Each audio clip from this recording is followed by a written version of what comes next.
بسم الله الرحمن الرحيم فذكر بالقرآن من يخاف وعيد. പ്രിയപ്പെട്ടവരെ, 2008 ഇസ്ലാമിക ലോകത്തെ ഏറ്റവും ശ്രദ്ധേയമായ വനിതയായി വേൾഡ് ഇസ്ലാം ഓൺലൈൻ തിരഞ്ഞെടുത്തത് ഇവോൺ റിഡ്ലി എന്ന വനിതയാണ്. നിങ്ങൾ കേട്ടിട്ടുണ്ടായിരിക്കും, 2001 സെപ്റ്റംബർ 11 വേൾഡ് ട്രേഡ് സെൻറ്ററിൻ്റെ ആക്രമണത്തോടനുബന്ധിച്ച് ഉസാമത്ത് ബിൻ ലാദനെ പിടികൂടാനായി അമേരിക്കൻ സൈന്യം അഫ്ഗാനിസ്ഥാനിലേക്ക് എത്തിച്ചേരുകയും അഫ്ഗാനിസ്ഥാനിൽ വർഷങ്ങളോളം യുദ്ധം നടക്കുകയും ചെയ്ത കാലഘട്ടത്തിൽ ലോകത്തെ ഏറ്റവും ശ്രദ്ധേയയായ ജേർണലിസ്റ്റാകുന്ന ഈ ഇവോൺ റിഡ്ലി 2001 അഫ്ഗാനിസ്ഥാനിൽ കടന്നുകൂടുകയുണ്ടായി. എന്നാൽ താലിബാൻ്റെ പിടിയിലായ ഇവോൺ റിഡ്ലി 11 ദിവസങ്ങൾക്ക് ശേഷം പരിശുദ്ധ ഖുർആൻ ഞാൻ പഠനവിധേയമാക്കാമെന്ന കരാറിൻ്റെ അടിസ്ഥാനത്തിൽ അവരിൽ നിന്നും മോചിതയാകുകയുണ്ടായി. ശേഷം 2003 ബ്രിട്ടീഷ് മാധ്യമങ്ങളെ അഭിസംബോധന ചെയ്തുകൊണ്ട് ഇവോൺ റിഡ്ലി തൻ്റെ ഇസ്ലാം മത ആശ്ലേഷണം ലോകത്തോട് പ്രഖ്യാപിക്കുകയുണ്ടായി. ഒരു കാലഘട്ടത്തിൽ ലോകത്തെ അറിയപ്പെട്ട മാധ്യമങ്ങളാകുന്ന the Sunday Express, Sunday Time, Daily Mirror, the Observer, the Independence on Sunday തുടങ്ങിയ ലോകാടിസ്ഥാനത്തിൽ ഏറ്റവും കൂടുതൽ ശ്രദ്ധ ലഭിച്ചിട്ടുള്ള മാധ്യമങ്ങളുടെ മുഖ്യ റിപ്പോർട്ടറായിരുന്നു ഇവോൺ റിഡ്ലി.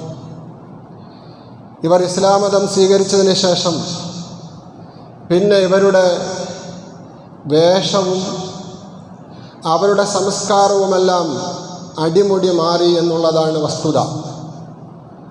ഈ അടുത്ത കാലത്തായി കേരളത്തിൽ പ്രവർത്തിച്ചു കൊണ്ടിരിക്കുന്ന ഒരു സംഘടനയുടെ വാർഷിക സമ്മേളനവുമായി ബന്ധപ്പെട്ടുകൊണ്ട് തിരുവനന്തപുരത്ത് പുത്തരിക്കണ്ടം മൈതാനിയിൽ ഈ ഇവോൺ റിഡ്ലി വന്നിരുന്നു. ശിരോവസ്ത്രം ധരിച്ച്, പർദ ധരിച്ച്, പൂർണ്ണ ഹിജാബിലായിരുന്നു അവർ. അവരുടെ ഇസ്ലാം മത ആശ്ലേഷണത്തിന് ശേഷം അവർ ലോകത്തിൻ്റെ നാനാഭാഗങ്ങളിലും പരിശുദ്ധമായ ഖുർആനിൻ്റെ പ്രചരണാർത്ഥം ധാരാളം യാത്രകൾ ചെയ്തിട്ടുണ്ട്, ഇപ്പോഴും ചെയ്തുകൊണ്ടിരിക്കുന്നു. ഇസ്ലാം എന്താണെന്നും ഖുർആൻ എന്താണെന്നും വ്യക്തമായ പഠനത്തിൻ്റെ അടിസ്ഥാനത്തിൽ പരിശുദ്ധമായ ഖുർആനിൽ ആകൃഷ്ടയായിക്കൊണ്ടാണ് 2003 ഇവോൺ റിഡ്ലി ഇസ്ലാമിലേക്ക് കടന്നു വരുന്നത്. ലോകാടിസ്ഥാനത്തിൽ പ്രവർത്തിക്കുന്ന വേൾഡ് ഇസ്ലാം ഓൺലൈൻ 2008 ഇവരെ ലോകത്ത് ഏറ്റവും കൂടുതൽ ശ്രദ്ധ ചെലുത്തിയ മുസ്ലിം വനിതയായി തിരഞ്ഞെടുത്തത് അതുകൊണ്ടാണ്. പ്രിയപ്പെട്ടവരെ, പറഞ്ഞു വരുന്നത്,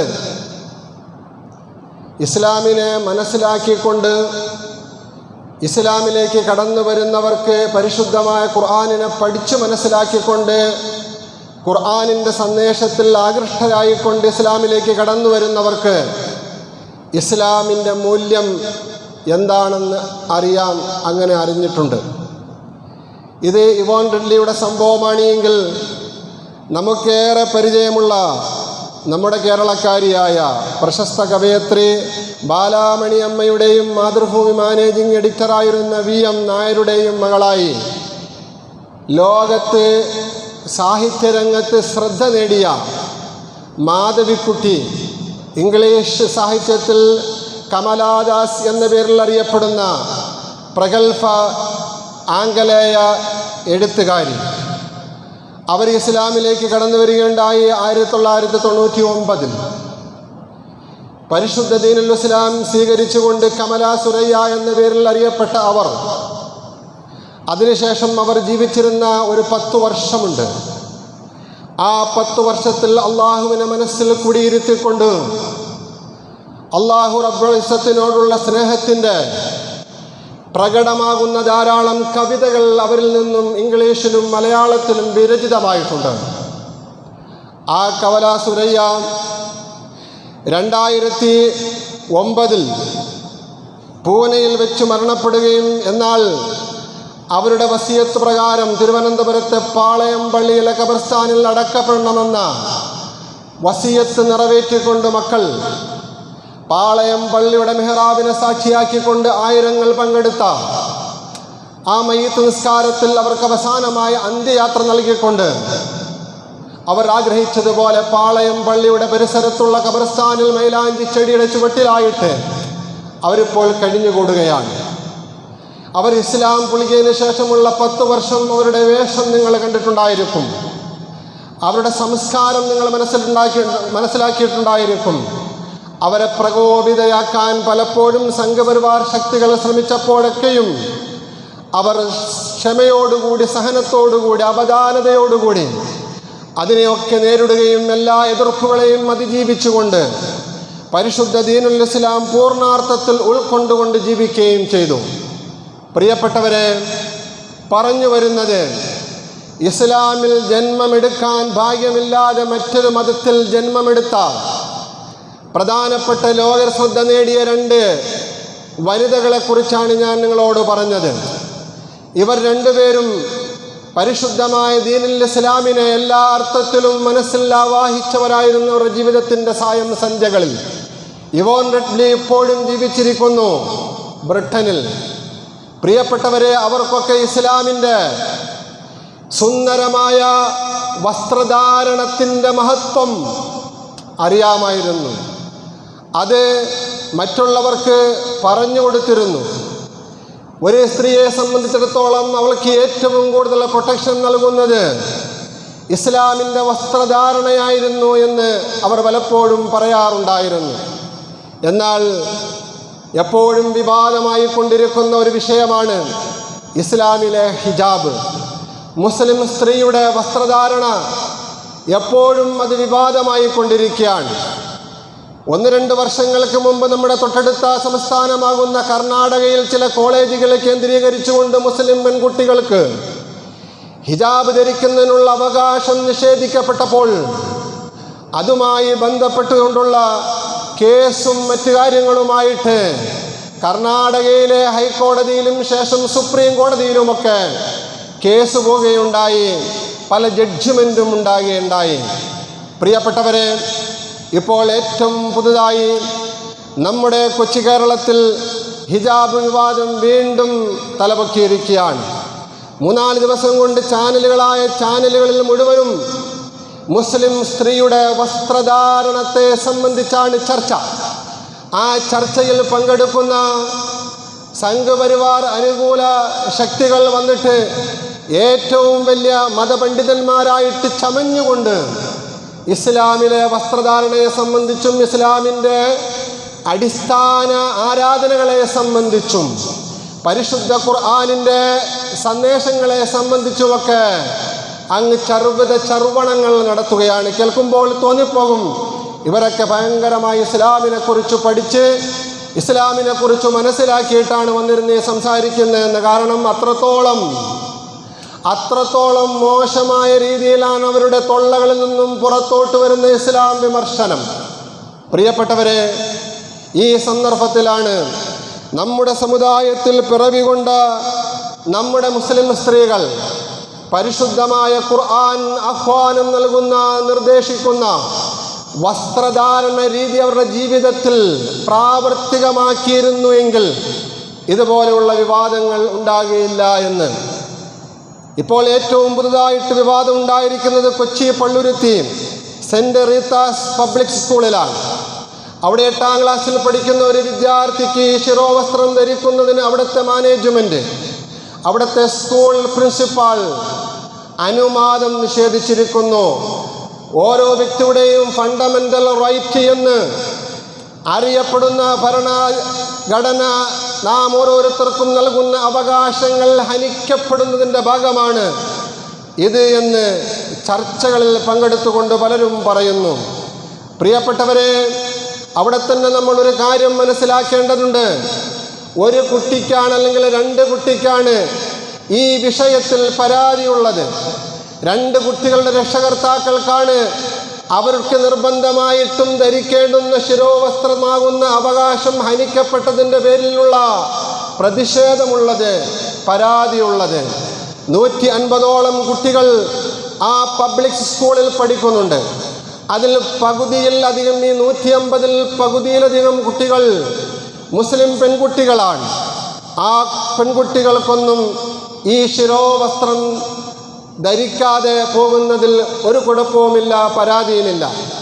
ഇനി ശിരോവസ്ത്രം ധരിക്കണമെന്ന് ആഗ്രഹമുള്ളവർ സ്കൂളിൻ്റെ അകത്തളം വരെ, ഗ്രൗണ്ട് വരെ അത് ധരിച്ചു കൊണ്ടുപോവുകയും ക്ലാസ്സിൽ കയറുന്നതിന് മുമ്പായിട്ട് അത് അടിച്ച് ബാഗിൽ വെക്കുകയും ചെയ്യുന്ന ഒരു സ്ഥിതിവിശേഷമാണ് അവിടെ ഉള്ളത്. പ്രിയപ്പെട്ടവരെ, പ്രായപൂർത്തിയായ ഒരു പെൺകുട്ടിയെ സംബന്ധിച്ചിടത്തോളം 8ാം ക്ലാസ്സിലും 9ാം ക്ലാസ്സിലുമൊക്കെ പഠിക്കുന്ന കുട്ടികൾ ഇന്നത്തെ സാഹചര്യം അനുസരിച്ച് പ്രായപൂർത്തിയായ പെൺകുട്ടികളാണ്. അവരെ സംബന്ധിച്ചിടത്തോളം ശിരോവസ്ത്രം ധരിക്കുക എന്നുള്ളത് പരിശുദ്ധ ദീനുൽ ഇസ്ലാമിൻ്റെയും ഖുർആനിൻ്റെയും ആഹ്വാനമനുസരിച്ച് അടിസ്ഥാനത്തിൽ നിർബന്ധമായ കാര്യമാണ്. അല്ലാഹു റബ്ബുൽ ഇസ്സത്തും അവൻ്റെ പ്രവാചകനും നിർബന്ധമായി മുസ്ലിം സ്ത്രീയോട് ധരിക്കണമെന്ന് പറഞ്ഞ വസ്ത്രമാണ് ശിരോവസ്ത്രം. മുജ്മഉൻ അലൈഹിയായിട്ട് മുസ്ലിം ലോകത്ത് യാതൊരു വിധമായ അഭിപ്രായ വ്യത്യാസവുമില്ലാതെ ഏകോപനമുള്ള ഒരു കാര്യമാണ്. പ്രായപൂർത്തിയായ ഒരു മുസ്ലിം സ്ത്രീ ശിരോവസ്ത്രം ധരിച്ചുകൊണ്ട് അവളുടെ ശരീരത്തിൻ്റെ മുഖവും മുൻകൈയും ഒഴികെയുള്ള മറ്റ് ഭാഗങ്ങളെല്ലാം മറയ്ക്കുക എന്നുള്ളത്.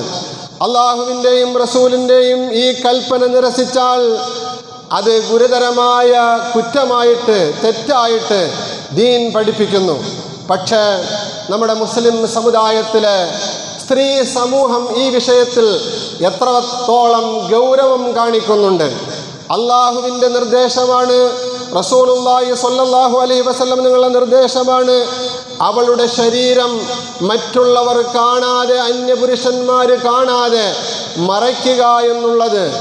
പക്ഷേ നമ്മുടെ ഇടയിലെ സമൂഹത്തിലെ സ്ത്രീകൾ ഈ അള്ളാഹുവിൻ്റെ നിർദ്ദേശം പൂർണ്ണാർത്ഥത്തിൽ പ്രാവർത്തികമാക്കിയിരുന്നുവെങ്കിൽ, അങ്ങനെ മൊത്തം സ്ത്രീകളും അവരുടെ ഔറത്ത് മറച്ചുകൊണ്ട് പുറത്ത് പോകേണ്ടുന്ന സന്ദർഭത്തിൽ, നിർബന്ധിതമായ സന്ദർഭത്തിൽ അവർ പോയിരുന്നു എങ്കിൽ ഇത് ഒരു പ്രശ്നമായി മാറുകയില്ലായിരുന്നു.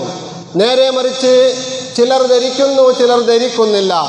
അപ്പോൾ ഇത് മതത്തിൽ നിർബന്ധമുള്ള അനിവാര്യമായ ഘടകമല്ല എന്ന് മറ്റുള്ളവർ തെറ്റിദ്ധരിച്ചു പോകുന്നു എന്നുള്ളതാണ് വസ്തുത.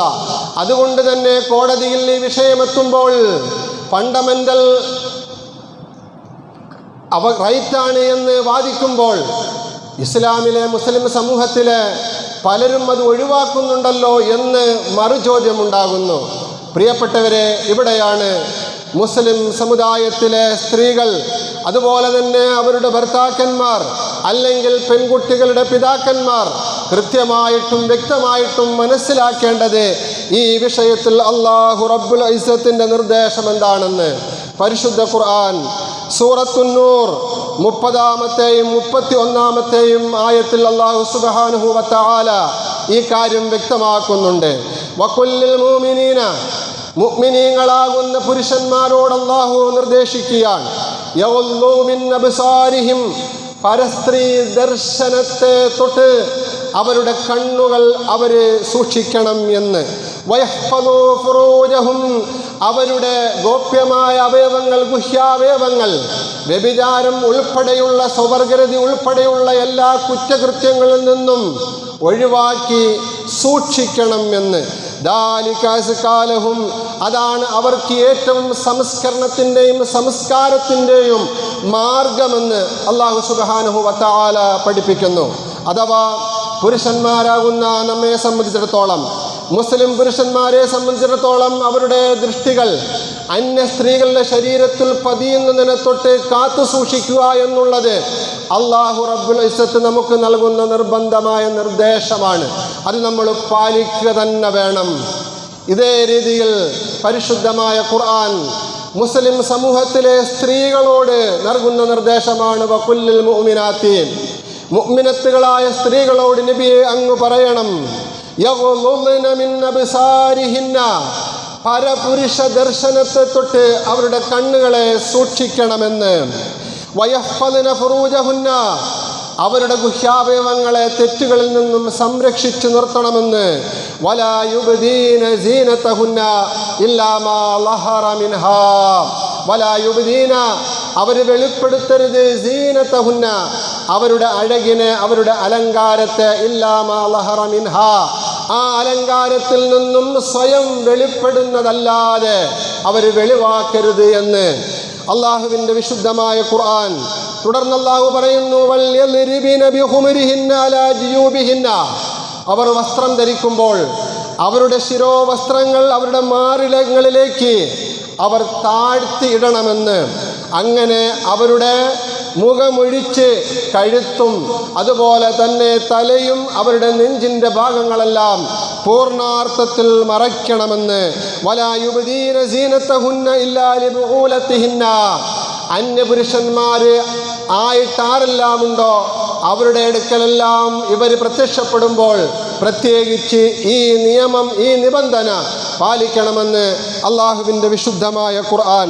പ്രിയപ്പെട്ടവരെ, ഈ ഖുർആൻ വാക്യത്തിൽ വലാ യുബ്ദീന സീനതഹുന്ന ഇല്ലാ മാ ലഹറ മിൻഹാ, സ്വമേധയാ മുസ്ലിം സ്ത്രീയുടെ ശരീരത്തിൽ നിന്നും സൗന്ദര്യത്തിൽ നിന്നും വെളിപ്പെടുന്നത് ഒഴിച്ച് ബാക്കിയെല്ലാം മറയ്ക്കണമെന്ന് അള്ളാഹു നിർദ്ദേശിക്കുമ്പോൾ ഈ മാ ലഹറ മിൻഹാ, സ്വമേധയാ വെളിപ്പെടുന്നത് ഏതാണ് എന്ന വിഷയത്തിൽ പണ്ഡിത ലോകം വലിയ ചർച്ച നടത്തിയിട്ടുണ്ട്. അതിൽ ഏറ്റവും പ്രധാനപ്പെട്ട അഭിപ്രായം അത് മുസ്ലിം സ്ത്രീയുടെ മുഖവും മുൻകൈയും ഒഴികെയുള്ള മറ്റെല്ലാ സ്ഥലങ്ങളും മറയ്ക്കണം. ആ 2 സ്ഥലങ്ങൾ വേണമെങ്കിൽ ഒഴിവാക്കാമെന്നുള്ളതാണ്. ഒരു സ്ത്രീ പുറത്തോട്ട് യാത്ര ചെയ്യുമ്പോൾ, ഒരു സ്ത്രീ അന്യപുരുഷന്മാരുടെ ഇടയിൽ വെളിവാകേണ്ടി വരുമ്പോൾ, പ്രത്യക്ഷപ്പെടേണ്ടി വരുമ്പോൾ ആ സ്ത്രീ നിർബന്ധമായിട്ടും മറച്ചിരിക്കേണ്ട ഭാഗമാണ് മുഖവും മുൻകൈയും ഒഴിച്ച് ശരീരത്തിൻ്റെ ബാക്കിയുള്ള എല്ലാ ഭാഗങ്ങളും. മഹാനായ ഹബീബ് മുഹമ്മദ് മുസ്തഫ സല്ലല്ലാഹു അലൈഹി വസല്ലം തങ്ങളുടെ ഒട്ടനവധി ഹദീസുകൾ എടുത്തുകൊണ്ടാണ് ഫുഖഹാക്കൾ ഈ മസ്അല നിർദ്ധാരണം ചെയ്തിട്ടുള്ളത്, നമുക്ക് പഠിപ്പിച്ചു തന്നിട്ടുള്ളത്. ഒരിക്കൽ മഹദിയായ ആയിഷ ബിബി റളിയല്ലാഹു അൻഹ, നബി സല്ലല്ലാഹു അലൈഹി വസല്ലം നിങ്ങളുടെ ഭാര്യയാണല്ലോ, അബൂബക്കർ സിദ്ദീഖ് റളിയല്ലാഹു അൻഹുവിൻ്റെ പുത്രി, അവരുടെ വീട്ടിൽ റസൂലുള്ളാഹി സ്വല്ലല്ലാഹു അലൈഹി വസല്ലം നിങ്ങൾ ഉള്ളപ്പോൾ അവരുടെ ജ്യേഷ്ഠ സഹോദരിയായ അബൂബക്കർ സിദ്ദീഖ് റളിയല്ലാഹു അൻഹുവിൻ്റെ മറ്റൊരു പുത്രിയാകുന്ന അസ്മാ റളിയല്ലാഹു അൻഹ കടന്നു വരികയാണ്. ആയിഷ റളിയല്ലാഹു അൻഹയാണ് ഈ ഹദീസ് നിവേദനം ചെയ്യുന്നത്. അന്ന അസ്മാ ബിൻത് അബീ ബക്കർ റളിയല്ലാഹു അൻഹു ദഖലത്ത് അലാ റസൂലില്ലാഹി സ്വല്ലല്ലാഹു അലൈഹി വസല്ലം, നബി സല്ലല്ലാഹു അലൈഹി വസല്ലം തങ്ങൾ എൻ്റെ വീട്ടിലുണ്ടായിരിക്കെ നബിയുടെ അടുക്കലേക്ക് എൻ്റെ ജ്യേഷ്ഠ സഹോദരി കടന്നു വന്നു. വഅലൈഹാ സിയാബുൻ റിഖാഖുൻ, അങ്ങനെ വരുമ്പോൾ അവരുടെ ശരീരത്തിലുണ്ടായിരുന്ന വസ്ത്രങ്ങൾ നേർമയായ വസ്ത്രമായിരുന്നു, കട്ടിയുള്ള വസ്ത്രമല്ലായിരുന്നു. അപ്പോൾ നബി സല്ലല്ലാഹു അലൈഹി വസല്ലം തങ്ങൾ അവരിൽ നിന്നും പിന്തിരിഞ്ഞു. അവരെ കാണാത്ത ഇരിക്കാൻ വേണ്ടി നബി തങ്ങൾ അവരിൽ നിന്നും പിന്തിരിഞ്ഞു. ഇത് കണ്ടപ്പോൾ ആയിഷ റളിയല്ലാഹു അൻഹ പറഞ്ഞു, അള്ളാഹുവിൻ്റെ റസൂലേ, അത് അസ്മ അല്ലേ, നിങ്ങൾ എന്താ അസ്മയെ കാണാതെ മാറുന്നത് എന്ന്. ആ സന്ദർഭത്തിൽ റസൂലുള്ളാഹി സ്വല്ലല്ലാഹു അലൈഹി വസല്ലം തങ്ങൾ പറഞ്ഞു, ഒരു സ്ത്രീ പ്രായപൂർത്തിയായി കഴിഞ്ഞാൽ ആ സ്ത്രീ കാണേണ്ടവർക്ക് മാത്രം കാണാൻ, അനുവദനീയമായവർക്ക് മാത്രമേ കാണാൻ പാടുള്ളൂ. റസൂലുള്ളാഹി സ്വല്ലല്ലാഹു അലൈഹി വസല്ലം തങ്ങൾ എന്നിട്ട് അസ്മാ റളിയല്ലാഹു അൻഹയെ സംബോധന ചെയ്തുകൊണ്ട് പറയുകയാണ്, യാ അസ്മാ, അല്ലയോ അസ്മാ, ഇന്നൽ മർഅത, തീർച്ചയായും ഒരു മുസ്ലിം സ്ത്രീ ഇദാ ബലഗത്തിൽ മഹീള, ആ സ്ത്രീ പ്രായപൂർത്തി എത്തിക്കഴിഞ്ഞാൽ ലം തസ്ലുഹ്, പാടില്ലാത്തതാണ് അയ്യുറാ മിൻഹ, അവളിൽ നിന്നും മറ്റുള്ളവർ കാണൽ, ഇല്ലാ ഹാദാ വഹാദാ, ഇതും അല്ലാതെ, എന്ന് നബി തങ്ങൾ പറഞ്ഞിട്ട് വാഷാര ഇലാ വജിഹിഹി വകഫൈഹി, നബിയുടെ രണ്ട് മുൻകൈകളിലേക്കും മുഖത്തേക്കും നബി സല്ലല്ലാഹു അലൈഹി വസല്ലം തങ്ങൾ ആംഗ്യം കാണിക്കുകയുണ്ടായി. പ്രിയപ്പെട്ടവരെ, ഈ ഹദീസാണ് മുസ്ലിം സ്ത്രീയുടെ വസ്ത്രധാരണത്തിൻ്റെ അടിസ്ഥാനമായിട്ടുള്ള ഹദീസായി മുഹദ്ദിസുകൾ, മുഫസ്സിറുകൾ, അതുപോലെ തന്നെ ഫുഖഹാകൾ നമുക്ക് പഠിപ്പിച്ചു തരുന്നത്. അഥവാ അസ്മാ റളിയല്ലാഹു അൻഹ ആയിഷ ബീബി റളിയല്ലാഹു അൻഹയുടെ സഹോദരിയാണ്. പക്ഷേ ആയിഷ റളിയല്ലാഹു അൻഹയെ കാണുന്നത് പോലെ അസ്മായെ കണ്ടുകൂടാ നബിക്ക്. കാരണം അന്യ സ്ത്രീയാണ്.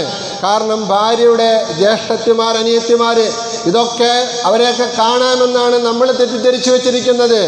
അനിവാര്യമായ ഘട്ടങ്ങളിൽ കാണേണ്ട രീതിയിൽ മറയോടുകൂടി മാത്രമേ അങ്ങനെയുള്ളവരെ കാണാവൂ. പ്രിയപ്പെട്ടവരെ, ഇന്ന് നമ്മുടെ വീട്ടിലും നമ്മുടെ കുടുംബത്തിലുമൊക്കെ സർവ്വസാധാരണയായി മാറിയിരിക്കുന്നു ജ്യേഷ്ഠന്മാരുടെ അല്ലെങ്കിൽ അനുജന്മാരുടെ ഭാര്യമാരെ കാണുക എന്നുള്ളത്. റസൂലുള്ളാഹി സ്വല്ലല്ലാഹു അലൈഹി വസല്ലം നിങ്ങൾ പഠിപ്പിക്കുകയാണ്, അങ്ങനെ കാണേണ്ടുന്ന സന്ദർഭം ഉണ്ടായാൽ, അനിവാര്യ ഘട്ടമുണ്ടായാൽ, അപ്പോൾ കാണൽ മുഖവും മുൻകൈയും മാത്രമാണ് കാണൽ അനുവദനീയമായിട്ടുള്ളത്. മറ്റ് ഭാഗങ്ങൾ മറയ്ക്കണം. മറ്റൊരു ഹദീസിൽ കാണാം, ആയിഷ ബീബി റളിയല്ലാഹു അൻഹയുടെ തന്നെ ഉമ്മ വഴിക്കുള്ള സഹോദരനാണ് അബ്ദുല്ലാഹി ഇബ്നു തുഫൈൽ റളിയല്ലാഹു അൻഹു. ഇബ്നു ജരീർ റഹ്മത്തുള്ളാഹി അലൈഹി നിവേദനം ചെയ്യുന്ന ഹദീസാണ്. ഒരിക്കൽ ഈ അബ്ദുല്ലാഹി ഇബ്നു തുഫൈലിൻ്റെ പുത്രി ആയിഷ ബീബി റളിയല്ലാഹു അൻഹയുടെ അടുക്കൽ വന്നു. അപ്പോൾ റസൂലുള്ളാഹി സ്വല്ലല്ലാഹു അലൈഹി വസല്ലം തങ്ങൾ ആയിഷയുടെ വീട്ടിൽ ഉണ്ടായിരുന്നു. നബി സല്ലല്ലാഹു അലൈഹി വസല്ലം തങ്ങൾ പെട്ടെന്ന് തന്നെ അവരിൽ നിന്നും മുഖം തിരിക്കുകയുണ്ടായി. അപ്പോൾ ആയിഷ റളിയല്ലാഹു അൻഹ പറഞ്ഞു, നബിയേ, ഇതെൻ്റെ സഹോദരൻ്റെ പുത്രിയാണ്.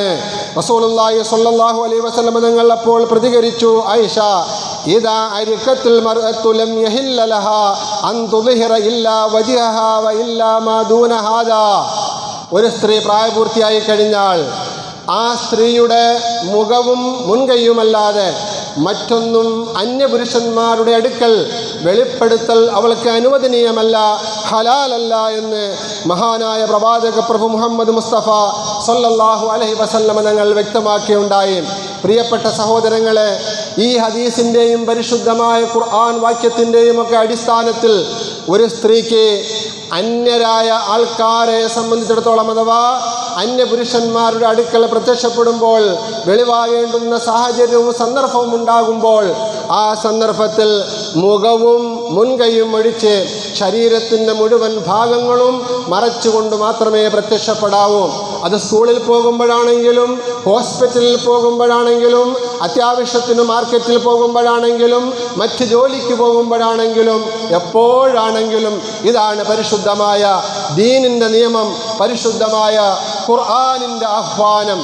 പക്ഷേ പലപ്പോഴും ഇന്ന് നമ്മുടെ സ്ത്രീകൾ, മുസ്ലിം സമുദായത്തിൽപ്പെട്ടവർ തന്നെ അധിക പേരും ഈ നിയമം പാലിക്കാതെ സാധാരണ മറ്റ് സ്ത്രീകൾ പുറപ്പെടുന്നത് പോലെ ശരീരത്തിൻ്റെ ചില ഭാഗങ്ങളെല്ലാം കാണുന്ന നിലയിൽ ആണ് പുറത്തോട്ട് പോകുന്നത്, അല്ലെങ്കിൽ വസ്ത്രം ധരിക്കുന്നത്. വസ്ത്രം ആവശ്യം പോലെയുണ്ട്, പക്ഷേ ധരിക്കുന്നില്ല എന്നുള്ളതാണ് സത്യം. പ്രിയപ്പെട്ട സഹോദരങ്ങളെ, അതുകൊണ്ട് ഈ വിഷയത്തിൽ നമ്മൾ വളരെ ഗൗരവത്തോടു കൂടി കാണണം. പ്രായപൂർത്തിയായ പെൺകുട്ടികൾ അവരുടെ വീടുകളിൽ നിന്നും പഠനത്തിനു വേണ്ടി വിദ്യാലയങ്ങളിലേക്ക് പോകുമ്പോൾ നിർബന്ധമായിട്ടും മറയ്ക്കേണ്ടുന്ന ഭാഗങ്ങൾ മറച്ചുകൊണ്ടു പോകുന്ന ഒരു പതിവ് രീതി നമ്മുടെ സമൂഹത്തിൻ്റെ ഇടയിൽ ഉണ്ടായിരുന്നു എങ്കിൽ ഈ പ്രശ്നങ്ങൾ ഇങ്ങനെ വിവാദമാകുകയില്ലായിരുന്നു. ഇവിടെ എന്താ സംഭവിക്കുന്നത്? അള്ളാഹുവിനെ ഭയപ്പെടുന്ന, ദീനനുസരിച്ച് ജീവിക്കണമെന്ന് ആഗ്രഹമുള്ള കുടുംബങ്ങളിൽ നിന്നും പഠിക്കാൻ പോകുന്ന പെൺകുട്ടികൾ അവരുടെ ശിരോവസ്ത്രം ധരിച്ചുകൊണ്ട് അവർ സ്കൂളുകളിലേക്ക് പോകുമ്പോൾ ആ സ്കൂളിലെ ചില നിബന്ധനകളെ, ചില ഡ്രസ് കോഡുകൾ അനുസരിച്ച് ആ വസ്ത്രം ധരിച്ചുകൊണ്ട് പോകാൻ പാടില്ല എന്ന് നിഷ്കർഷിക്കുന്ന ഒരു സാഹചര്യം ഉണ്ടാകുമ്പോഴാണ് ഹിജാബ് വിവാദം നമ്മുടെ സ്കൂളുകളിൽ, നമ്മുടെ നാടുകളിൽ, പിന്നെ അത് നമ്മുടെ ചാനലുകളിൽ, മാധ്യമങ്ങളിൽ ഒക്കെ ചർച്ചയായിക്കൊണ്ടിരിക്കുന്നത്. പലപ്പോഴും അതിനെ മുതലെടുക്കുന്നതിന് വേണ്ടി കഴുകന്മാർ ഇങ്ങനെ കാത്തിരിക്കുകയാണ്. മുസ്ലിം ക്രൈസ്തവ സമൂഹത്തിൻ്റെ ഇടയിൽ പോളറൈസേഷൻ ഉണ്ടാകാൻ, ധ്രുവീകരണം ഉണ്ടാക്കാൻ ഇന്ന് പ്രവർത്തിച്ചു കൊണ്ടിരിക്കുന്ന ഒരുപാട് സംഘടനകളുണ്ട്. കാസ ഉൾപ്പെടെ സംഘപരിവാർ സംഘടനകളിൽ നിന്നും ചിലതുൾപ്പെടെ നിരന്തരമായിട്ട് കിട്ടുന്ന അവസരങ്ങൾ പരമാവധി ഉപയോഗപ്പെടുത്തിക്കൊണ്ട് മുസ്ലിം സമുദായത്തിൻ്റെ ഇടയിലും ക്രൈസ്തവ സമൂഹത്തിൻ്റെ ഇടയിലും ധ്രുവീകരണവും ഭിന്നിപ്പും ഉണ്ടാകുന്നതിന് വേണ്ടി ശ്രമിച്ചു കൊണ്ടിരിക്കുന്നു. രാഷ്ട്രീയ മുതലെടുപ്പിന് വേണ്ടിയാണ്. പലപ്പോഴും പലരും അറിയാതെ അതിൽ വീണു കൊടുക്കുന്നു എന്നുള്ളതാണ് സത്യവും യാഥാർത്ഥ്യവും. അതുമായി ബന്ധപ്പെട്ടാണ് കുറേ നാളുകൾക്ക് മുമ്പ് ലവ് ജിഹാദ്, അതുപോലെ തന്നെ നാർക്കോട്ടിക് ജിഹാദ് പോലെയുള്ള കാര്യങ്ങൾ എടുത്തു വെച്ചുകൊണ്ട് അത് മുസ്ലിം സമൂഹത്തിൽ നിന്നാണ്, അത് മുസ്ലിം സമൂഹത്തിൽ ഇത് മനഃപൂർവ്വം ഉണ്ടാകുന്നതാണ് എന്ന് ചില മൈത്രാന്മാർ പറഞ്ഞത്, ക്രൈസ്തവ പുരോഹിതന്മാർ പറഞ്ഞത്, ചിലർ അതിന് ചൂട്ടുപിടിച്ചത്, അങ്ങനെ ആകെ പ്രശ്നങ്ങളുണ്ടായി കുറേ നാൾ അതായിരുന്നു ചർച്ച. എന്നാൽ സത്യത്തിൽ ഇവിടെ നമ്മൾ മുസ്ലിമീങ്ങൾ, നമ്മുടെ ഇടയിൽ കഴിയുന്ന നമ്മുടെ സഹോദര മതസ്ഥരാകുന്ന ക്രൈസ്തവർ പരസ്പരം സാഹോദര്യത്തോടുകൂടി സ്നേഹത്തോടുകൂടി പരസ്പര ആഘോഷങ്ങളിൽ പങ്കെടുത്തുകൊണ്ട് അവരുടെ ഇല്ലായ്മയും നമ്മുടെ ഇല്ലായ്മയും തീർക്കുന്നതിന് വേണ്ടി നമ്മൾ സഹകരിച്ചു കൊണ്ടിരിക്കുമ്പോൾ, പ്രിയപ്പെട്ടവരെ, ഇതുപോലെയുള്ള പ്രശ്നങ്ങൾ ഉണ്ടാക്കിക്കൊണ്ട് വലിയ വിവാദമായി കത്തിക്കുകയാണ്. ഇപ്പോൾ വിദ്യാഭ്യാസ വകുപ്പ് മന്ത്രി ഈ വിഷയത്തിൽ ഇടപെട്ടുകൊണ്ട് ആ കുട്ടിക്ക് ശിരോവസ്ത്രം ധരിച്ച് തന്നെ ആ സ്കൂളിൽ പഠിക്കുന്നതിനുള്ള സൗകര്യം ഉണ്ടാക്കി കൊടുക്കണമെന്ന് പറഞ്ഞപ്പോൾ വിദ്യാഭ്യാസ മന്ത്രിയെ ഏറ്റവും കൂടുതൽ മോശമാക്കിക്കൊണ്ട് ചിത്രീകരിച്ചുകൊണ്ടിരിക്കുകയാണ്. ചില അഡ്വക്കേറ്റന്മാർ, ചില ചാനലുകളിൽ ചർച്ചയ്ക്ക് വരുന്നവർ, ചില രാഷ്ട്രീയക്കാർ. ഇങ്ങനെ പ്രിയപ്പെട്ടവരെ, ഞാൻ പറയുന്നത് ഇന്ന് സ്വസ്ഥമായിട്ട് പരസ്പരം ഐക്യത്തോടുകൂടി സ്നേഹത്തോടുകൂടി മതമൈത്രിയോടുകൂടി ജീവിക്കാൻ കഴിയാത്തൊരു സാഹചര്യം നമ്മുടെ കൊച്ചു കേരളത്തിലും സൃഷ്ടിക്കപ്പെട്ടുകൊണ്ടിരിക്കുന്നു. ഉത്തരേന്ത്യൻ സംസ്ഥാനങ്ങളിൽ സൃഷ്ടിക്കപ്പെട്ട് വർഗീയ മുതലെടുപ്പ് നടത്തി രാഷ്ട്രീയ അധികാരത്തിൽ വന്നുകൊണ്ട് പാവങ്ങളാകുന്ന മുസ്ലിമീങ്ങളെയും പിന്നെ ക്രിസ്ത്യാനികളെയും ഒക്കെ മോശമായ നിലയിൽ അവരുടെ മതചിഹ്നങ്ങൾ അനുസരിച്ചും അത് ധരിച്ചുകൊണ്ട് ജീവിക്കാൻ പറ്റാത്ത രീതിയിൽ ഉത്തരേന്ത്യൻ സംസ്ഥാനങ്ങളിൽ രാഷ്ട്രീയം മാറിക്കൊണ്ടിരിക്കുന്ന ഒരു സാഹചര്യമാണുള്ളത്. ഇതിൻ്റെ ഇടയിലും നന്മേച്ചുക്കളായ ഒരുപാട് ക്രൈസ്തവ പാതിരിമാർ, പുരോഹിതന്മാർ, സഹോദരന്മാർ നമ്മുടെ ഇടയിൽ ഈ പോളറൈസേഷൻ ഒഴിവാക്കുന്നതിന് വേണ്ടി പരമാവധി പരിശ്രമിക്കുന്നുണ്ട് എന്നുള്ളത് ആശാവഹമാണ്. അതിൻ്റെ ഭാഗമായിട്ടാണ് ഇന്നത്തെ പത്രത്തിൽ നിങ്ങൾ വാർത്ത കണ്ടു കാണും, ഇന്നലത്തെ ചാനലുകളിലൊക്കെ ചിലതൊക്കെ അത് റിപ്പോർട്ട് ചെയ്തിരുന്നു. വത്തിക്കാൻ സ്ഥാനപതിക്ക് ഈ കേരളത്തിൽ നിന്നും ജോയിൻ്റ് ക്രിസ്ത്യൻ കൗൺസിലും അതുപോലെ തന്നെ ഹ്യൂമൻ റൈറ്റ്സ് മൂവ്മെൻറ്റും കൂടി സംയുക്തമായി ചേർന്ന് നിന്നുകൊണ്ട് ഈ കേരളത്തിൽ ഉണ്ടായിക്കൊണ്ടിരിക്കുന്ന ക്രൈസ്തവ മേലധ്യക്ഷന്മാരുടെ ഭാഗത്തു നിന്നും മുസ്ലിം സമൂഹത്തിനെതിരെ ഉണ്ടായിക്കൊണ്ടിരിക്കുന്ന വിഷവിത്തുകൾ തടുക്കുന്നതിന് നിങ്ങൾ എത്രയും പെട്ടെന്ന് വിഷയത്തിൽ ഇടപെടണമെന്ന് കാണിച്ചുകൊണ്ടുള്ള കത്ത് പ്രിയപ്പെട്ടവരെ വത്തിക്കാനിൻ്റെ സഭാ നേതൃത്വത്തിന് പോയിരിക്കുകയാണ്. ഇന്നത്തെ പത്രത്തിലുണ്ട്. കേരളത്തിലെ കത്തോലിക്ക സഭാ നേതൃത്വത്തിൻ്റെ ചില സമീപകാല പ്രവണതകൾ രാജ്യത്തിൻ്റെ ബഹുസ്വര സംസ്കാരത്തിനും ക്രൈസ്തവ സമൂഹത്തിൻ്റെ ഭാവിക്കും ദോഷകരമാണെന്ന് ആ കത്തിൽ അവർ ചൂണ്ടിക്കാട്ടുന്നുണ്ട്. കത്തോലിക്ക സന്യാസിനികൾ ശിരോവസ്ത്രം ധരിക്കുമ്പോൾ മറ്റ് സമുദായങ്ങളിലെ പെൺകുട്ടികൾക്ക് സമാന വസ്ത്രധാരണത്തിന് അനുമതി നിഷേധിക്കുന്നത് ധാർമ്മികതയ്ക്ക് നിരക്കുന്നതല്ല എന്ന കത്തിൽ അവർ സൂചിപ്പിക്കുന്നുണ്ട്. എന്ത് വലിയ യാഥാർത്ഥ്യമാണ്! ആ സ്കൂളിലെ പ്രിൻസിപ്പാളാകുന്ന ആ സിസ്റ്റർ പത്രങ്ങളുടെ മുമ്പിൽ നിന്ന് ഈ കാര്യങ്ങൾ സംസാരിക്കുമ്പോൾ അവരുടെ സഹപ്രവർത്തകയായി അവിടെ വർക്ക് ചെയ്യുന്ന മറ്റൊരു സിസ്റ്ററുടെയും തലയിൽ കാണുന്ന ആ ശിരോവസ്ത്രം പ്രശ്നമല്ല. ഈ പെൺകുട്ടി ധരിച്ചു കൊണ്ടുപോയി ആ സ്കൂളിൽ വരുന്ന ശിരോവസ്ത്രം മാത്രമേ പ്രശ്നമുള്ളൂ. അപ്പോൾ അതിനെ ന്യായീകരിക്കുന്നത് അത് ഡ്രസ് കോഡിൻ്റെ ഭാഗമായിട്ട് ആരും തലയിൽ ഒന്നും ധരിക്കാൻ പാടില്ല എന്നുള്ളതാണ്. പ്രിയപ്പെട്ടവരെ, എനിക്ക് വസ്ത്രം ധരിക്കാനുള്ള അവകാശം നിഷേധിക്കപ്പെടുന്ന ഈ ഡ്രസ് കോഡുള്ള സ്കൂളുകൾ ഇത്രത്തോളം കർക്കശ നിലപാട് കാണിച്ചുകൊണ്ട് ഇവിടെ എന്താണ് ചെയ്തുകൊണ്ടിരിക്കുന്നത്? 3 മാസങ്ങൾക്ക് മുമ്പാണ് പാലക്കാട് ജില്ലയിൽ കൃഷ്ണപുരം എന്ന് പറയുന്ന ഒരു പ്രദേശത്ത് 9 വയസ്സുകാരിയായ അഷീർ നന്ദ എന്ന് പറയുന്ന ഒരു പെൺകുട്ടി ആത്മഹത്യ ചെയ്തത്. 3 മാസത്തിന് മുമ്പ് ആ റിപ്പോർട്ട് വന്നിരുന്നു. പക്ഷേ കൂടുതൽ അത് ചാനലുകളെ ചർച്ചയ്ക്ക് കൊണ്ടുവന്നില്ല. അതിനു മുമ്പ് അത് ഒതുക്കി തീർത്തു. എന്താണ് കാരണമെന്നറിയുമോ? ഒരു ക്രൈസ്തവ കോൺവെൻറ്റിൽ പഠിച്ചുകൊണ്ടിരുന്ന ഒരു പെൺകുട്ടി, ഹൈന്ദവ മതത്തിൽ ഉള്ള ഒരു പെൺകുട്ടി, ആ പെൺകുട്ടിയുടെ പഠന നിലവാരം കുറഞ്ഞു പോയതുകൊണ്ട് ആ പെൺകുട്ടിയെ നിരന്തരമായി പീഡിപ്പിക്കുകയാണ് ആ കോൺവെൻറ്റിലെ അധ്യാപകർ. അവസാനം ആ കുട്ടിക്ക് അവിടെ പഠിക്കുന്നതിന് വലിയ ബുദ്ധിമുട്ടായി. ആ സ്കൂളിൽ നിന്നും മാറ്റി മറ്റൊരു സ്കൂളിലേക്ക് ചേർക്കാമെന്ന് രക്ഷകർത്താക്കൾ പറയുമ്പോൾ, ഞാൻ വളരെ ചെറുപ്പത്തിലെ ഈ സ്കൂളിൽ പഠിക്കുകയും എൻ്റെ കൂട്ടുകാരികളെല്ലാം ഈ സ്കൂളിൽ ഉണ്ടായിരിക്കുകയും ചെയ്യുമ്പോൾ എനിക്കിവിടെ വിട്ടു പോകുന്നതിന് വല്ലാത്ത വിഷമമുണ്ട് എന്ന് രക്ഷകർത്താക്കളെ അറിയിച്ചപ്പോൾ, ആ കോൺവെൻറ്റിലെ അധ്യാപകരിൽ നിന്നും ഉണ്ടായ ബുദ്ധിമുട്ടുകൾ സഹിച്ചുകൊണ്ട് ആ പെൺകുട്ടി വീണ്ടും പഠിക്കാൻ തയ്യാറായി. ചുരുക്കത്തിൽ പ്രിയപ്പെട്ടവരെ, സഹിക്കവയ്യാതെ ആ കുട്ടി ആത്മഹത്യ ചെയ്യുകയാണ് ഉണ്ടായത്. ആത്മഹത്യയുടെ കാരണം ഇന്ന അധ്യാപകരാണ്, അവരുടെ പീഡനമാണെന്ന് ആ കുട്ടി കത്തിൽ എഴുതി വെച്ചിട്ടാണ് ആത്മഹത്യ ചെയ്യുന്നത്. പക്ഷെ അതൊക്കെ വലിയ ചർച്ചകൾക്കൊന്നും പുറത്തേക്ക് വരാതെ ഒതുക്കി തീർക്കുകയാണ് ചെയ്തത്. പറഞ്ഞു വരുന്നത്, പലപ്പോഴും നമ്മുടെ മക്കൾ കൂടുതൽ പഠിച്ച് വലിയ ഉയർന്ന നിലവാരത്തിൽ എത്തിച്ചേരണം എന്ന് നാം ആഗ്രഹിക്കുമ്പോൾ പല വിട്ടുവീഴ്ചകൾക്കും നാം തയ്യാറാകുകയും കുട്ടികളുടെ മാനസികാവസ്ഥ പോലും പരിഗണിക്കാതെ നിർബന്ധിച്ച് നാം ചില സ്കൂളുകളിൽ പഠിപ്പിക്കുകയും ഒക്കെ ചെയ്തിട്ട് അവസാനം അവർ തന്നെ ഇല്ലാത്തൊരവസ്ഥയിലേക്ക് ചെന്നെത്തുന്ന ഒരു രീതി പ്രിയപ്പെട്ടവരെ കണ്ടുവരുന്നുണ്ട്. അതുകൊണ്ട് പഠനം, അതുപോലെ തന്നെ വലിയ മാർക്ക് വാങ്ങലും വലിയ വിജയം നേടലും ഇതൊന്നുമല്ല ഒരു മനുഷ്യൻ്റെ അടിസ്ഥാനപരമായ ഉയർച്ചയ്ക്ക് കാരണം. വലിയ പഠനമില്ലാത്തവർ, വലിയ മാർക്ക് വാങ്ങാത്തവർ, എത്രയോ ആൾക്കാർ പിൽക്കാലത്ത് ഏറ്റവും ഉയർന്ന ഗ്രേഡുകളിലേക്ക് എത്തിച്ചേർന്നിരിക്കുന്നു, ഏറ്റവും വലിയ വലിയ സ്ഥാനങ്ങളിലേക്ക് എത്തിച്ചേർന്നിരിക്കുന്നു. പ്രിയപ്പെട്ടവരെ, അതുകൊണ്ട് തല്ലിപ്പഠിപ്പിച്ച് അടിച്ച് പീഡിപ്പിച്ച് ഉന്നതമായ മാർക്ക് വാങ്ങി എല്ലാത്തിനും A+ നേടി എൻ്റെ മകൾ അല്ലെങ്കിൽ എൻ്റെ മകൻ അങ്ങനെ ഒരു ഉയർന്ന നിലവാരത്തിലേക്ക് വരണമെന്ന് രക്ഷകർത്താക്കൾ ആഗ്രഹിക്കാൻ പാടില്ല. കുട്ടികളുടെ മാനസികാവസ്ഥ നമ്മൾ മനസ്സിലാക്കണം. അവരുടെ ബുദ്ധി, അവരുടെ മെമ്മറി പവർ, ഇതൊക്കെ നാം മനസ്സിലാക്കണം. അവരുടെ കഴിവുകൾ എന്തൊക്കെയാണെന്ന് നമ്മൾ തിരിച്ചറിയണം. ചിലപ്പോൾ പഠനത്തിലായിരിക്കുകയില്ല, മറ്റ് പലതിനുമായിരിക്കും പല കുട്ടികൾക്കും സ്കില്ലുകൾ ഉണ്ടാകുന്നത്. ആ സ്കിൽ തിങ്സുകൾ എന്താണെന്ന് നമ്മൾ മനസ്സിലാക്കിക്കൊണ്ട് കുട്ടികളെ ആ മേഖലകളിലേക്ക് തിരിച്ചുവിടലാണ് കരണീയമായിട്ടുള്ളത് എന്നുകൂടി ഈ സന്ദർഭത്തിൽ ഓർമ്മപ്പെടുത്തുകയാണ്. പ്രിയപ്പെട്ടവരെ, ഞാൻ നേരത്തെ പറഞ്ഞു വന്ന വത്തിക്കാൻ സ്ഥാനപതിക്ക് അയച്ചിട്ടുള്ള ആ കത്തിൽ തുടർന്ന് പറയുന്നത്, രാജ്യത്ത് ഹിന്ദുത്വ ശക്തികൾ ഇന്ന് ക്രൈസ്തവർ വെല്ലുവിളികൾ നേരിടുമ്പോൾ കേരളത്തിലെ ചില കത്തോലിക്ക മെത്രാന്മാരും രൂപത നേതൃത്വങ്ങളും ബോധപൂർവം ലവ് ജിഹാദ്, നാർക്കോട്ടിക് ജിഹാദ് തുടങ്ങിയ അടിസ്ഥാനരഹിത ആരോപണങ്ങൾ ഉന്നയിച്ച് മുസ്ലിം വിരുദ്ധ വികാരം വളർത്തി സംഘപരിവാർ ശക്തികൾക്ക് സഹായം ചെയ്യുന്നു.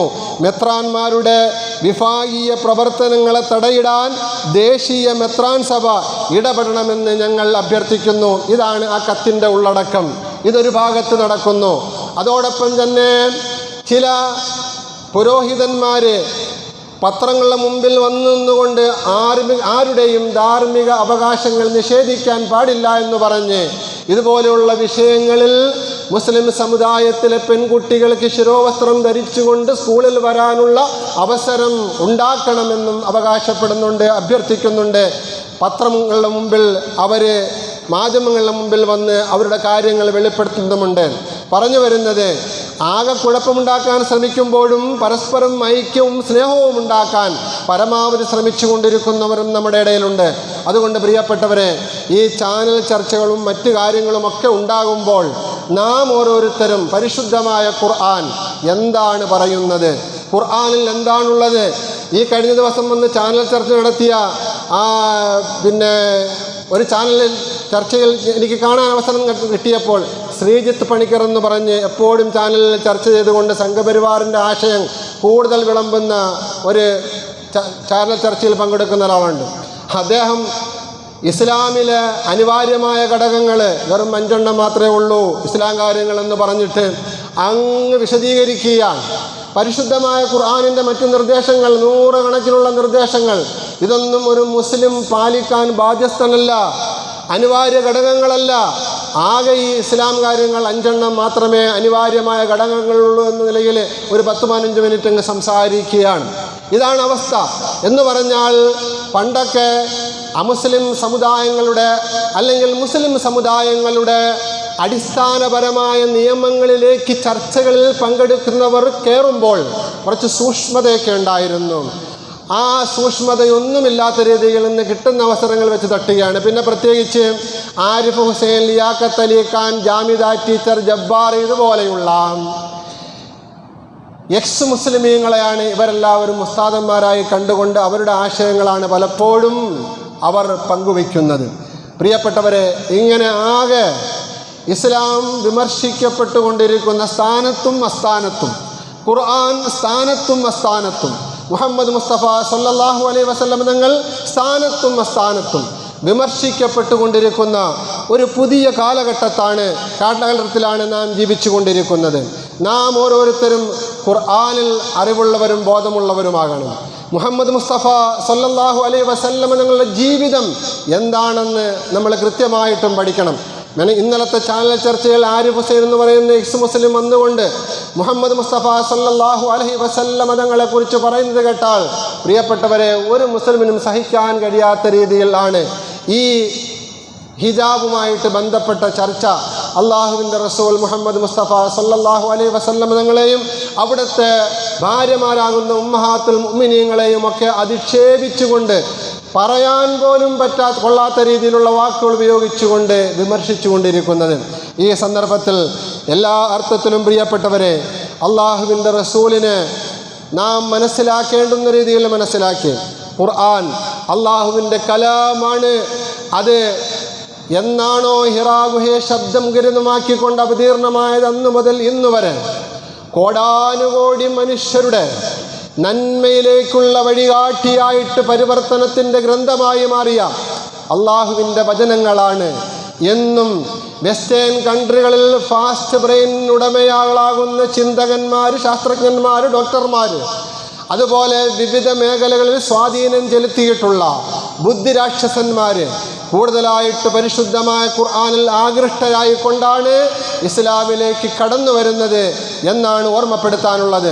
അതുകൊണ്ടാണ് ആമുഖമായി ഇവോൺ റിഡ്ലിയുടെ ഇസ്ലാമിക വൽക്കരണവും ആശ്ലേഷണവും പറഞ്ഞുകൊണ്ട് എൻ്റെ പ്രിയപ്പെട്ടവരെ ഞാൻ ഇന്നത്തെ പ്രഭാഷണം തുടങ്ങിയത്.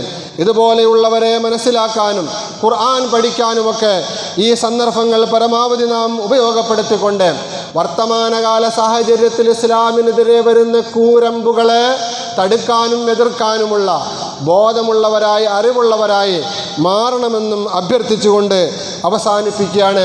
അല്ലാഹു സുബ്ഹാനഹു വ തആല ഈ പറഞ്ഞതും കേട്ടതുമായ കാര്യം ഒരു സ്വാലിഹായ അമലിൽ ഉൾപ്പെടുത്തി കബൂൽ ചെയ്യുമാറാവട്ടെ. നമ്മുടെ ഇൽമിൽ അല്ലാഹു വർദ്ധനവ് നൽകുമാറാകട്ടെ. അമൽ സ്വാലിഹാത്തിൽ ഇഖ്ലാസ് നൽകുമാറാകട്ടെ. ലോകത്ത് ഇസ്ലാമിനെ ആക്ഷേപിക്കാൻ ആരൊക്കെ തയ്യാറായിക്കൊണ്ടിരിക്കുന്നോ അവർക്കൊക്കെ അല്ലാഹു സൽബുദ്ധി നൽകുമാറാകട്ടെ.